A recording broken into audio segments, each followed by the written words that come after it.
Hello aspirants, welcome to the UPSC Analyzer.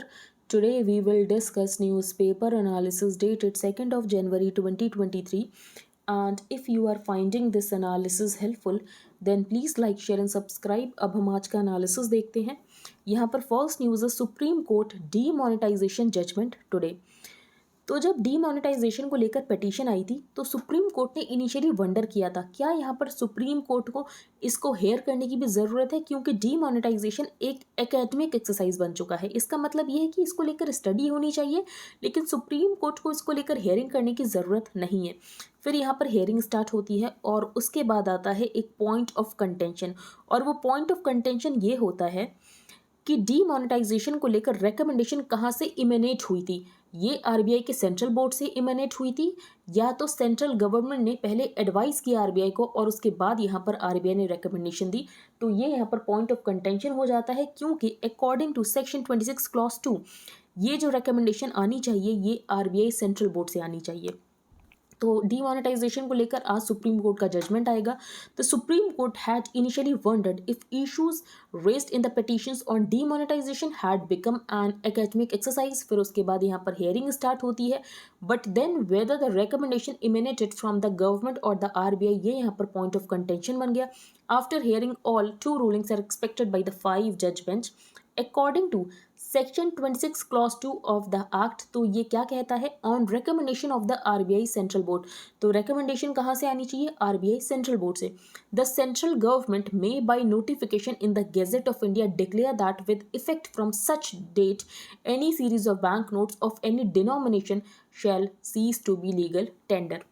Appearing for a petitioner, senior advocate contended that as per this particular section जो यहाँ पर recommendation emanate होनी चाहिए ये RBI की तरफ से होनी चाहिए, but in this case government ने एडवाइस किया सेंट्रल बैंक को, फॉलोइंग विच यहाँ पर रिकमेंडेशन दी गई. ही सेट जब पहले यहाँ पर डीमोनेटाइजेशन हुआ था 1946 एंड 1978 में, तो उस समय लॉ बनाया गया था बाई पार्लियामेंट. तो इसमें उसका भी एक काउंटर आर्ग्यूमेंट दिया गया है कि उस समय लॉ बनाने की इसीलिए ज़रूरत पड़ी थी क्योंकि आरबीआई ने प्रपोजल्स को लेकर एग्री नहीं किया था. On the argument about previous demonetization decisions, Gupta said the RBI had not agreed to the proposals, इसीलिए यहाँ पर गवर्नमेंट को लॉ बनाना पड़ा था, following which the then governments made the law. अब हम नेक्स्ट न्यूज़ पर चलते हैं. यहाँ पर हेफा की बात की गई है. हेफा इंपॉर्टेंट है. HEFA which was set up as a non profit NBFC. तो ये नॉन प्रॉफिट एनबीएफसी है, ये जॉइंट वेंचर है Union Ministry of Education and the Canara bank.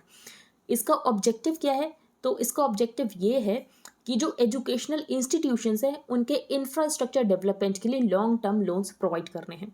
हेफा which was set up as a non profit NBFC is a joint venture between the Union Ministry of Education and the Canara Bank to finance infrastructure development in educational institutions through long-term loans. तो इनका target था 1 लाख करोड़ का 2022 तक का. ठीक है, इन्होंने कितना अचीव किया, सिर्फ 35,000 करोड़ का.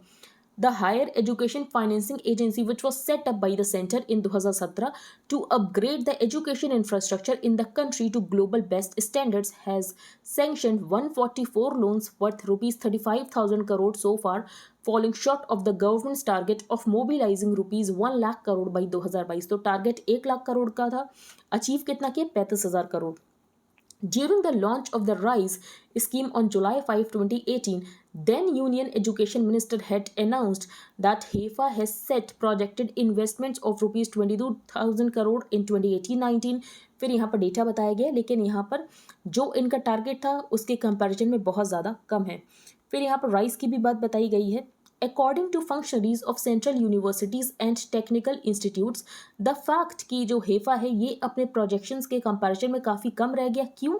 क्योंकि यहाँ पर जो इंस्टीट्यूशंस है वो लोन ही नहीं लेना चाह रहे हैं. यहाँ पर आईआईटी बॉम्बे का एग्जाम्पल दिया, तो आईआईटी बॉम्बे ने लोन लिया था और यहाँ पर जो लोन को वापस करने के लिए इनको अपने बच्चों की फ़ी इंक्रीज़ करनी पड़ गई. Earlier this year the IIT Bombay administration had to clarify it was forced to resort to a fee hike which triggered student protests to repay HEFA loans. Among other reasons, it also tried to place it students by reducing the quantum of increase in fees. तो इनको fees increase करनी पड़ गई. तो इससे हमें ये समझ आ रहा है कि जो यहाँ पर इंस्टीट्यूशंस हैं जिनके स्टेट ऑफ फाइनेंसेस थोड़े वीक हैं तो वो यहाँ पर लोन लेना ही नहीं चाह रहे हैं. According to functionaries of central universities and technical institutes, the fact that HEFA fell short of the projections even before the pandemic indicates that institutes are wary of taking loans. तो यहाँ पर institutes loan ही नहीं लेना चाह रहे हैं due to pre-existing weak state of finances. Government had expanded the scope of HEFA in 2018 under the RISE क्या है, Revitalizing Infrastructure and Systems in Education or RISE by 2022 initiative, bringing schools and medical colleges under its ambit. तो basically यहाँ पर जो हेफा है इसके ambit को increase किया गया and making it the nodal body in infrastructure financing in the education sector. तो आपको हेफा पता होना चाहिए, नॉन प्रॉफिट एनबीएफसी है, क्यों बनाया गया था, ऑब्जेक्टिव पता होना चाहिए, बाकी इसका जो टारगेट है और टारगेट नहीं मीट हो पाया इतना आपको पता होना चाहिए. अब हम चलते हैं आगे. New China foreign minister on India. अब इनका क्या कहना है? In remarks made just 4 days before he was named as China's new foreign minister, तो border issues को लेकर इनका ये कहना है that the status quo is that both sides are willing to ease the situation. तो यहाँ पर Chinese side and Indian side दोनों ही situation को ease करना चाहते हैं and jointly protect peace along their borders. The views expressed by China's newly named foreign minister ये बहुत ज़्यादा significant है क्योंकि recently हमने देखा था कि ईस्टर्न सेक्टर में ट्रांसग्रेशन हुआ था. फिर इनका ये कहना है, इन्होंने यूएस को ब्लेम किया है ताइवान को लेकर. He also blamed the US for challenging the status quo on Taiwan and Japan for altering the status quo in the South China Sea. In the case of the East China Sea, it was Japan who attempted to nationalize Diao Dao 10 years ago. तो उनका ये कहना है Japan यहाँ पर कर रहा है, ये तो बिल्कुल ठीक है. तो जापान यहाँ पर स्टेटस को चेंज करने की कोशिश कर रहा है. As President Xi Jinping stressed in his meeting with President Joe Biden कि यहाँ पर जो दोनों कंट्रीज हैं यूएसए और अमेरिका, यूएसए एंड चाइना दोनों ही यहाँ पर ग्रो कर सकते हैं. ऐसा यहाँ पर कोई जीरो सम गेम नहीं है कि एक यहाँ पर दूसरे के कॉस्ट पर ही ग्रो कर सकता है.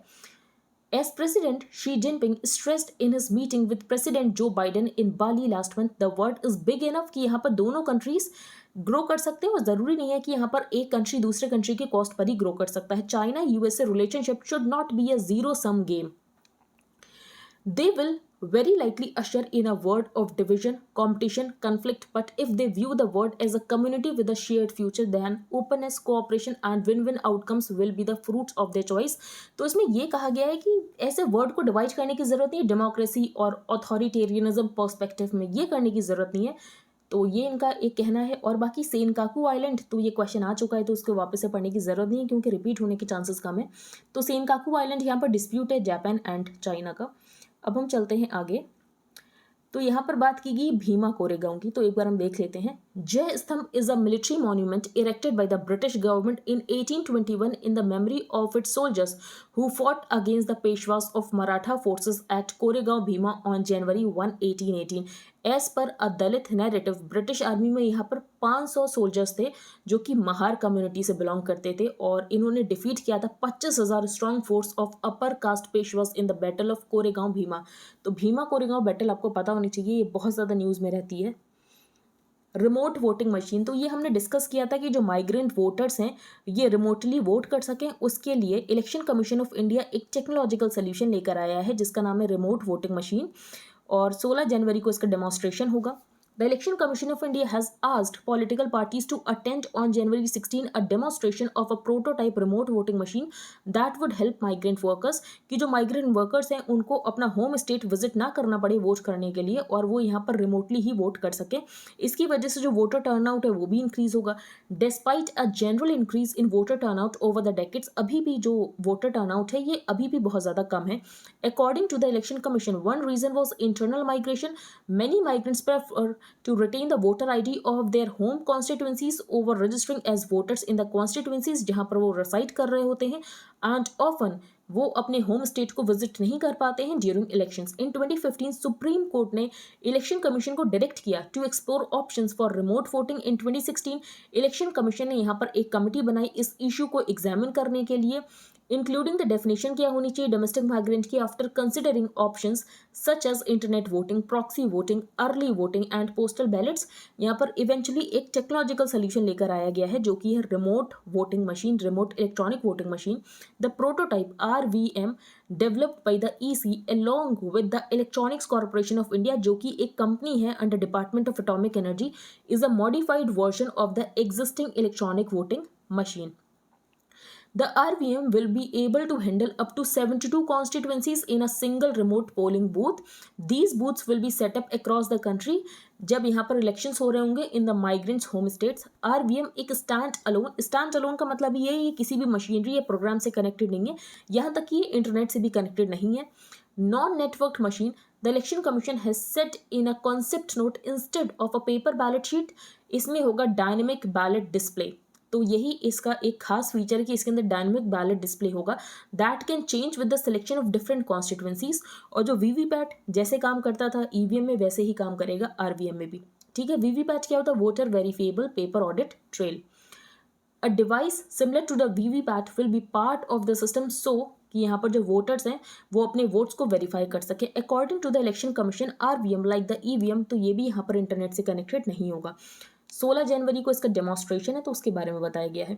नेक्स्ट है द मिलेट्स मैनिफेस्टो। तो 2023 को डिक्लेयर किया गया है as the international year of millets by the United Nations, और ये इंडिया के कहने पर ही डिक्लेयर किया गया। The United Nations has declare 2023 as the international year of millets since that was at the initiative of India. India also accounts for a fifth of world's millets production, तो 1/5 of the production होती है millet की India में। The Narendra Modi government would be expected कि यहाँ पर government को कुछ करना चाहिए इन न्यूट्री सीरियल्स को प्रमोट करने के लिए।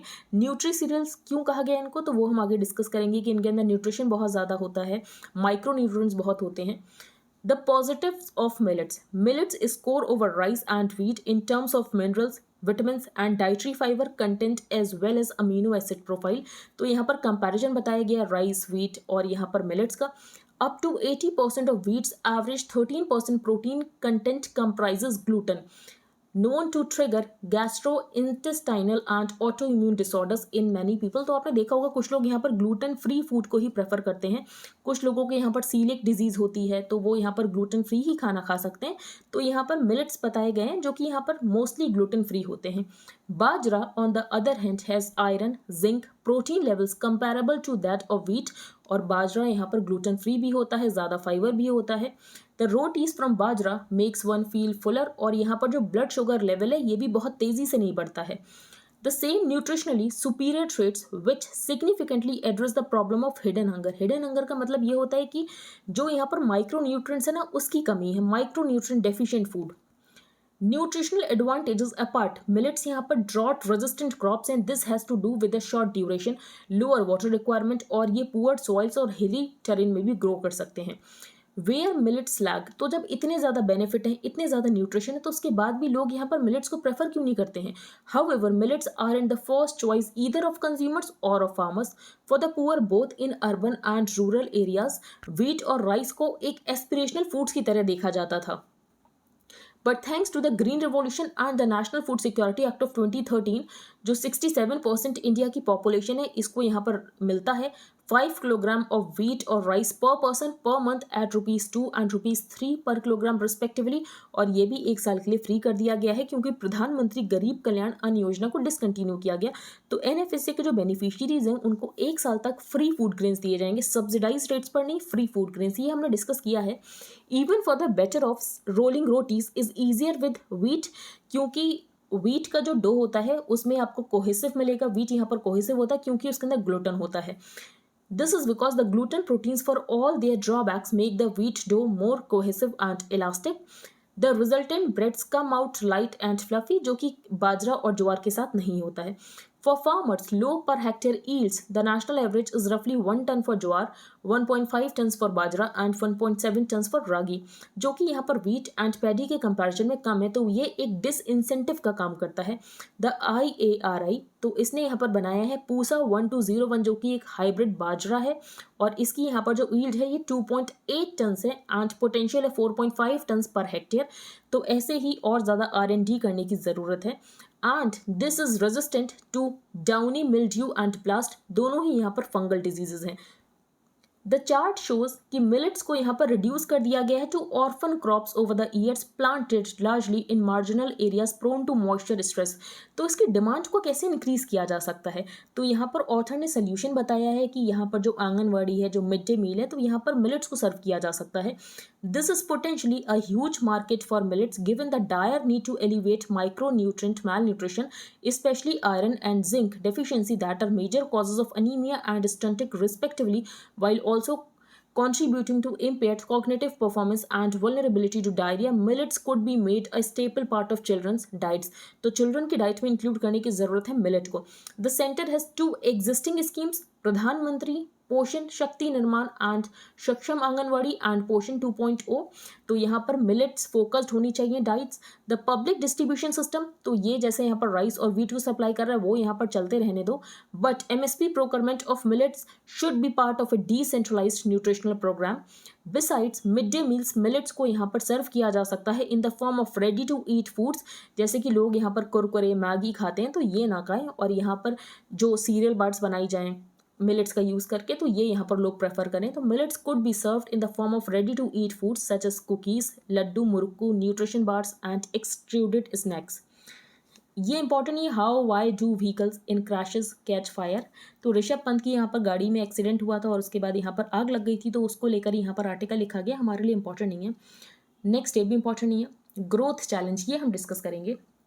तो डेवलप्ड कंट्रीज़ में रिसेशन आ सकता है, तो इंडिया की इकॉनमी कैसा परफॉर्म करने वाली है 2023 में, उसके बारे में हम डिस्कस करेंगे। तो अगर हम देखें तो न्यू ईयर एक पॉजिटिव नोट पर ही स्टार्ट हुआ है, क्योंकि global crude and food prices are रफली 38% and 15% down respectively from their highs in March following Russia's invasion of Ukraine. तो फूड प्राइसेस अगर हम देखें तो इन्फ्लेशन कम हुआ है, ग्लोबल क्रूड के प्राइसेस यहाँ पर कम हुए हैं। द रुपी हैज़ स्टेबलाइज, तो जो रुपी का यहाँ पर डेप्रिसिएशन हो रहा था, रुपी यहाँ पर स्टेबलाइज हो चुका है। एंड जो फॉरेन एक्सचेंज रिजर्व्स में हमें डिप्लीशन देखने को मिला था, इसमें भी हम देख रहे हैं कि थोड़ा इंक्रीज हुआ है, थोड़े रिकवर हुए हैं।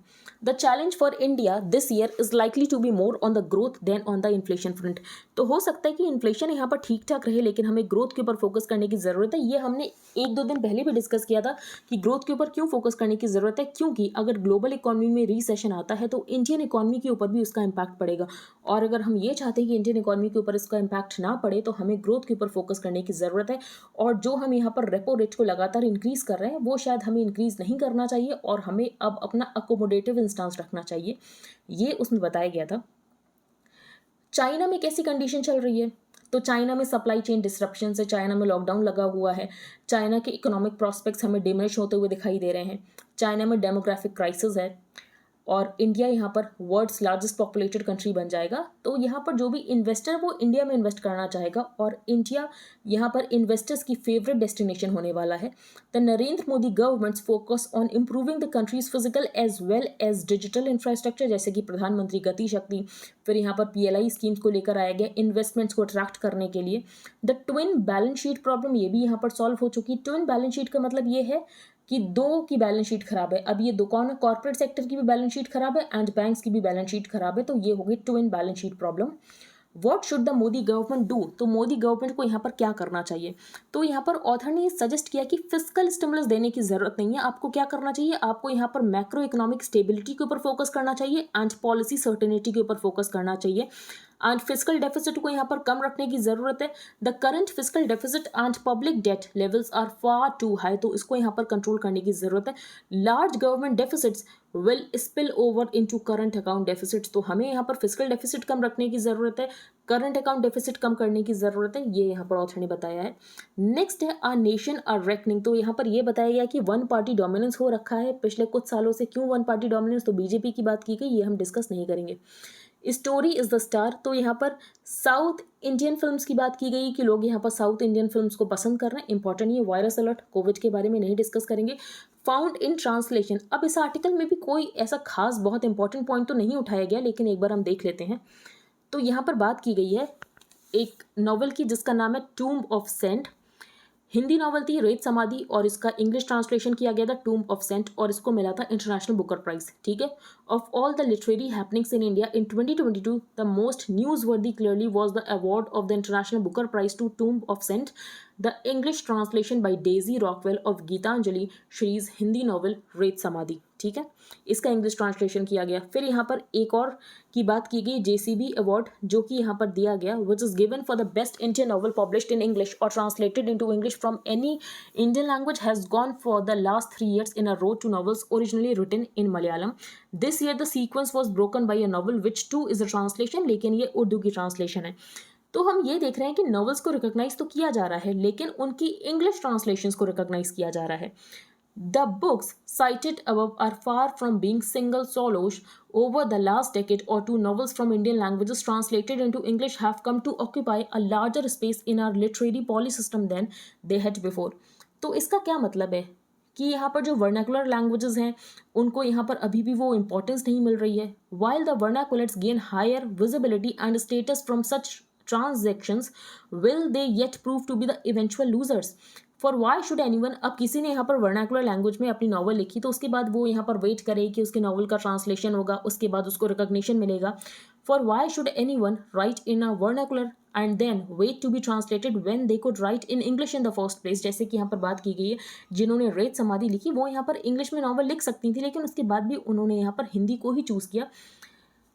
For why should anyone write in a vernacular and then wait to be translated when they could write in English in the first place? Will more and more Indian novels in the future be born translated? ये यहाँ पर author का question है। Next है the path to decarbonisation irrespective of who is to blame for global warming. India ये नहीं कर सकता कि हम पहले डेवलप कर लें और बाद में हम यहाँ पर क्लीन टेक्नोलॉजीज़ के ऊपर फोकस करेंगे, बाद में हम यहाँ पर क्लाइमेट चेंज को लेकर देखेंगे। ये हम बिल्कुल नहीं कर सकते क्योंकि हमारी बहुत सारी पॉपुलेशन है जो कि कोस्टल स्टेट में रहती है और हम नहीं चाहते हैं कि इंडिया में क्लाइमेट रेफ्यूजीज़ बन जाएं। The answer is not easy. The international energy market has been, अब जो इंटरनेशनल एनर्जी मार्केट है कैसे शेप हो रहा है, तो पहला अगर हम देखें तो यहाँ पर जो ओपेक कंट्रीज़ हैं जैसे कि सऊदी, ओपेक प्लस में जो रशिया है, तो ये लोग अब यूएसए के ऑर्बिट में है नहीं, ये अपने इंडिपेंडेंट डिसीजन ले रहे हैं, इनको अपना कंट्री सबसे पहले रखना है। जैसे कि सऊदी, यहाँ पर सऊदी की बात करने लग गया।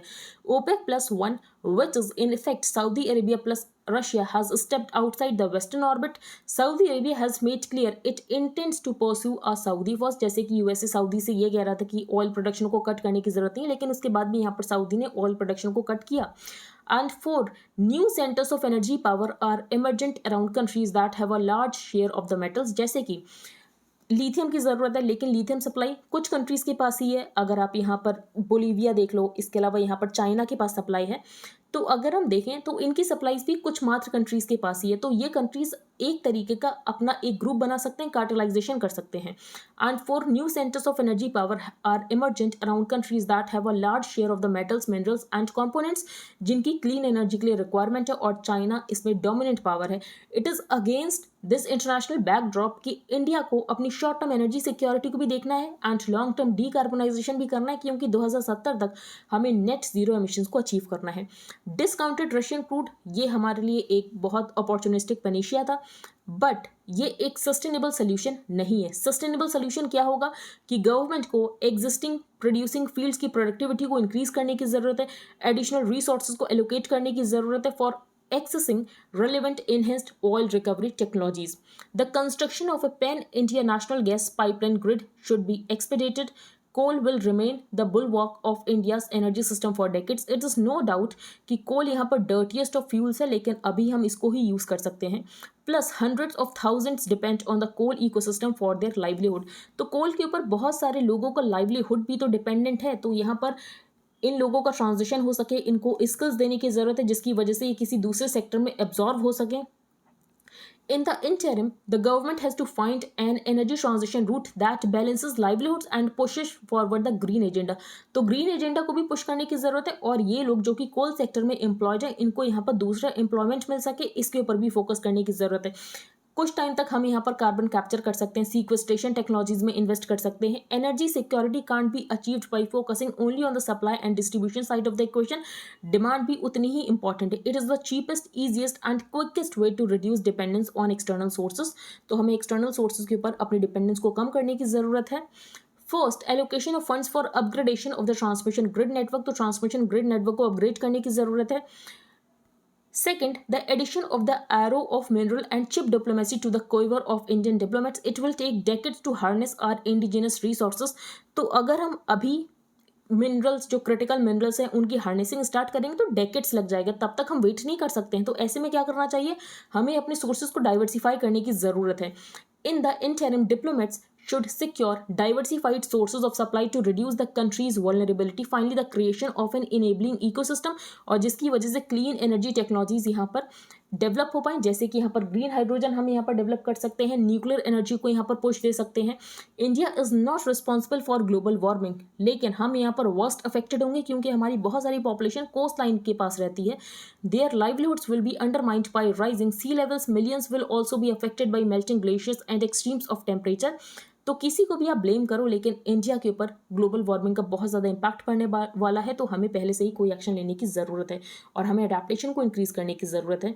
नेक्स्ट है, Croatia becomes fully integrated EU member. तो क्रोएशिया ने यूरोपियन यूनियन को तो 2013 में ही ज्वाइन कर लिया था, लेकिन यूरो को अडॉप्ट करने के लिए यहाँ पर कुछ कंडीशंस को फुलफिल करना पड़ता है. कुछ इकोनॉमिक कंडीशंस होती हैं कि इन्फ्लेशन यहाँ पर, जो एक्सचेंज रेट है, ये यहाँ पर स्टेबल हो जाए, इन्फ्लेशन कंट्रोल हो जाए, साउंड पब्लिक स्पेंडिंग हो. तो जब ये सब अचीव हो जाता है तब यहाँ पर यूरो को अडॉप्ट किया जा सकता है. तो क्रोएशिया ने ये सब अचीव कर लिया और क्रोएशिया बन चुका है fully integrated European union member. At the stroke of midnight on Saturday, Croatia switched to the shared European currency, the euro, and removed dozens of border checkpoints to join the world's largest passport-free travel area. Important नहीं, लेकिन Croatia यहाँ पर member, इतना पता होना चाहिए. Not bound, says Israel PM after UN vote for ICJ's legal opinion. तो किस बारे में लीगल ओपिनियन, कि जो यहाँ पर इजराइल है ये पैलेस्टीनियन टेरिटरी को यहाँ पर ऑक्यूपाई कर रहा है. Israel condemned and the Palestinians welcomed on Saturday a United Nations General Assembly vote asking the ICJ to provide an opinion on legal consequences of Israel's occupation of the Palestinian territories. अब ये जो ICJ है, इसको यहाँ पर word court भी कहते हैं, हेग बेस्ड है, Hague based International Court of Justice, also known as the world court. ये टॉप UN कोर्ट है जो कि यहाँ पर डील करती है विद डिस्प्यूट्स बिटवीन स्टेट्स. इसकी रूलिंग्स यहाँ पर बाइंडिंग है, लेकिन वो अलग बात है कि इसके पास यहाँ पर कोई भी पावर नहीं है अपनी रूलिंग्स को इन्फोर्स करने के लिए. The UN General Assembly asked the ICJ to give an advisory opinion on the legal consequences of Israel's occupation, settlement and annexation. Next हम चलते हैं इकोनॉमी पेज पर. तो यहाँ पर ये बताया गया कि रुपी हमारा इतना ज़्यादा क्यों डिप्रिशिएट हुआ 2022 में. इसके रीजंस हमने डिस्कस किए थे क्यों डिप्रिशिएट हुआ था. क्योंकि जो यहाँ पर USA है, USA का जो फेडरल रिजर्व है, लगातार इंटरेस्ट रेट को इंक्रीज कर रहा था इन्फ्लेशन को कंट्रोल करने के लिए. The Indian rupee depreciated by around 10% against the US dollar in 2022 on account of sharp appreciation of the greenback. तो greenback यहाँ पर डॉलर के लिए यूज़ किया गया है as the US Federal Reserve tightened its interest rate. तो US Federal Reserve लगातार अपना इंटरेस्ट रेट इंक्रीज कर रहा था और जिसकी वजह से हमारा रुपी यहाँ पर लगातार डिप्रिशिएट हो रहा था क्योंकि डॉलर लगातार स्ट्रॉन्ग हो रहा था. The rupee was the worst performing Asian currency in 2022. However, Reserve Bank of India यहाँ पर रुपी को डिफेंड करने की कोशिश कर रहा था डॉलर्स को मार्केट में सेल करके, लेकिन उसके बाद भी रुपी ज़्यादा डिफेंड हो नहीं पाया. द US Fed aggressively raised interest rates by 425 basis points in 2022 in its fight against inflation. और जिसकी वजह से क्या हुआ, higher interest rate differential between the US and the India. और इन्वेस्टर्स जो इंडिया से अपने मनी को पुल आउट कर रहे थे from the domestic market and इन्होंने इन्वेस्ट करना शुरू कर दिया in the US market to take advantage of the higher rates, और जिसकी वजह से हमारा रुपी होने लग गया depreciate. Corporation tax to GDP ratio exceeds 3% after 2 years. ये इंपॉर्टेंट नहीं है. तो आज की न्यूज़पेपर में इतना ही था. तो अगर आपको इंडियन एक्सप्रेस का हाईलाइटेड पोर्शन चाहिए plus static portion related to every topic, तो आप इसको बाय कर सकते हो. जनवरी मंथ के लिए अगर आपको बाय करना है तो आप फी सबमिट कर सकते हो. ये आपको कॉस्ट करेगा 100 रुपीज़ पर मंथ. इसके लिए आपको क्या प्रोसीजर फॉलो करना है, तो सबसे पहले आपको अपने टेलीग्राम अकाउंट का एक यूजर नेम बनाना है. Then you have to change privacy settings. For that आपको सेटिंग्स में जाना है, then privacy and security, then groups and channels who can add me to the group chats. वहाँ पर आपको एवरीबडी चूज करना है. You can pay via UPI to the mentioned UPI ID and then you have to send payment proof along with the Telegram user ID to the mentioned email ID. Second program है current affairs mentorship programme, जिसमें current affairs को detail में cover किया जा रहा है. आपको in depth understanding मिलेगी. करंट अफेयर्स को सेवरल सोर्सेज से कवर किया जा रहा है. तो अगर आपको जनवरी मंथ में ज्वाइन करना है तो आप कर सकते हो. आपको डेली लेक्चर्स मिलेंगे, आपको डेली PDFs मिलेंगे, आपको डेली क्विजेस मिलेंगे, पर्सनल डाउट क्लियरिंग सेशंस होंगे जो स्टैटिक पोर्शन करंट अफेयर्स से रिलेटेड होगा उसको डिटेल में डिस्कस किया जाएगा, और ये सीरीज आपके प्रीलिम्स के लिए भी यूजफुल रहेगी एंड आपके मेंस के लिए भी यूजफुल रहेगी। इसका प्राइस है 2000 रुपीज़ पर मंथ। अगर आप इंटरेस्टेड हो then you can make payment via UPI to the mentioned UPI ID, and then you have to send your name, email ID, Telegram ID, proof of payment to the mentioned email ID. Wait for some time to get added to the premium group, जहां पर आपको daily link मिलेंगे for the videos. अब हम एक बार revise कर लेते हैं। तो यहाँ पर हमने हेफा के बारे में डिस्कस किया। हेफा एक नॉन प्रॉफिट NBFC है जो कि जॉइंट वेंचर है Union Ministry of Education and the Canara bank का, और इसका ऑब्जेक्टिव क्या था? तो बेसिकली इंफ्रास्ट्रक्चर को फाइनेंस करना था in educational institutions through long term loans. Supreme court demonetisation judgement today, तो सेक्शन 26 क्लॉज 2 हमने डिस्कस किया था, जो कि ये कहता है on recommendation of the RBI central board the central government may by notification in the gazette of India declare that with effect from such date any series of bank notes of any denomination shall cease to be legal tender. तो यहाँ पर जो recommendation आएगी ये आएगी RBI central board से।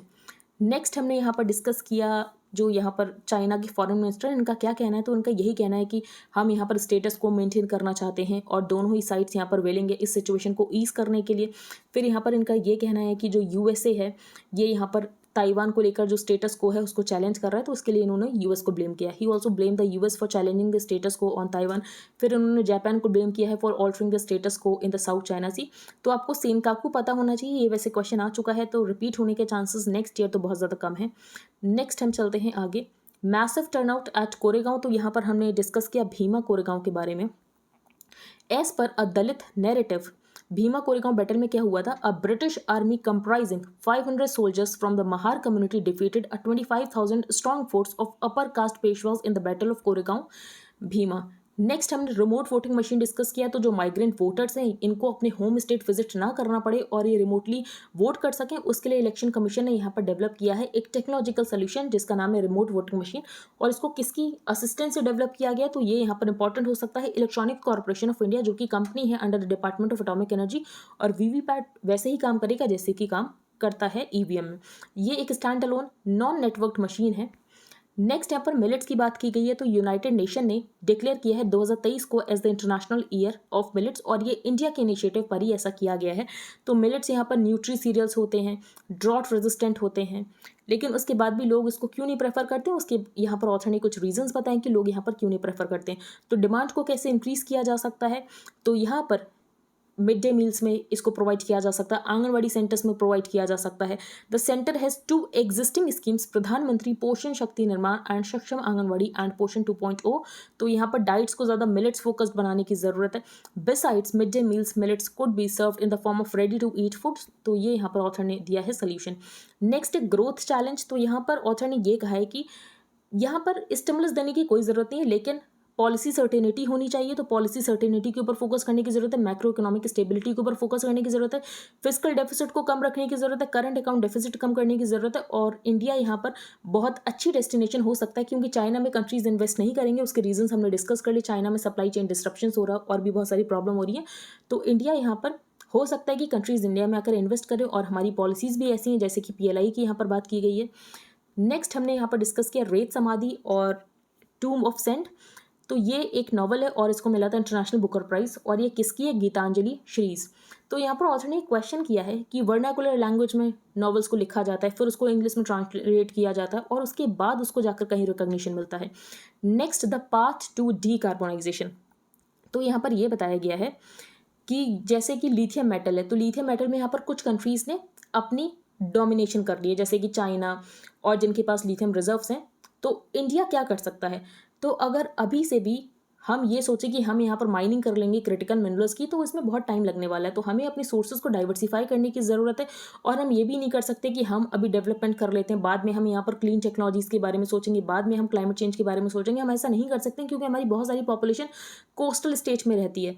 तो हमें अभी से ही इसके ऊपर फोकस करने की ज़रूरत है, एडेप्टेशन करने की ज़रूरत है, और क्लीन एनर्जी की तरफ हमें शिफ्ट करने की ज़रूरत है। और जो कोल सेक्टर में लोग एम्प्लॉयड हैं उनको स्किल्स देने की ज़रूरत है, जिसकी वजह से उनको दूसरे सेक्टर्स में एब्जॉर्व किया जा सके।